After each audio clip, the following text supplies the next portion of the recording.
Ben ritrovati, nuova puntata di Cronache Trevigiane densa di settore primario. Parleremo di innovazione in agricoltura, parleremo anche di un nuovo centro raccolta con Savno in quel di Follina e poi delle sperimentazioni con la canapa. Ma ora andiamo a chiederci qual è lo stato dell'arte dell'export delle imprese del Veneto. Lo facciamo con Assindustria Veneto Centro.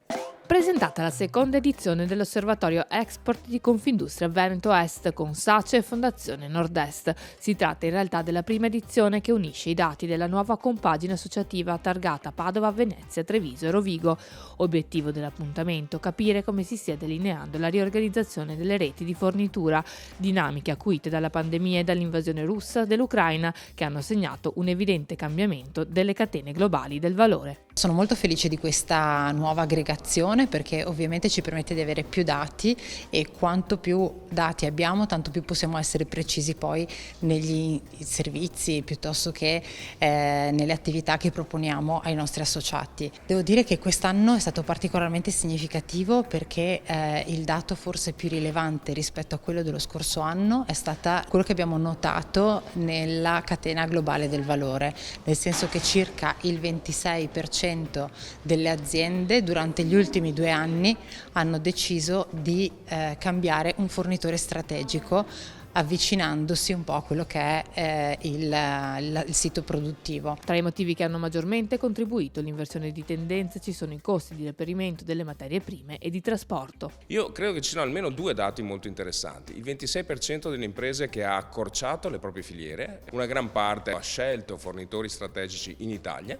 altri li hanno avvicinati in Europa. Il secondo è interessante in termini di opportunità, c'è circa il 37% delle imprese che dichiara di aver ricevuto più ordini dai propri clienti in seguito alla riorganizzazione proprio dei propri clienti e delle reti di forniture internazionali. 2 industrie su 3 tra quelle che hanno aderito al sondaggio affermano inoltre di avere più scorte in magazzino per ridurre i rischi di approvvigionamento e mantenere la qualità del bene e del servizio offerto. Questa riorganizzazione delle filiere sicuramente prevede che ci possano essere anche delle nuove opportunità per le imprese del nostro territorio proprio nella produzione, diciamo in Italia, di alcune materie prime necessarie alla produzione del manifatturiero della nostra area. Quindi crediamo sia importante, strategico per i nostri territori questo rinnovamento della filiera e siamo convinti sarà per tutti una grossa opportunità.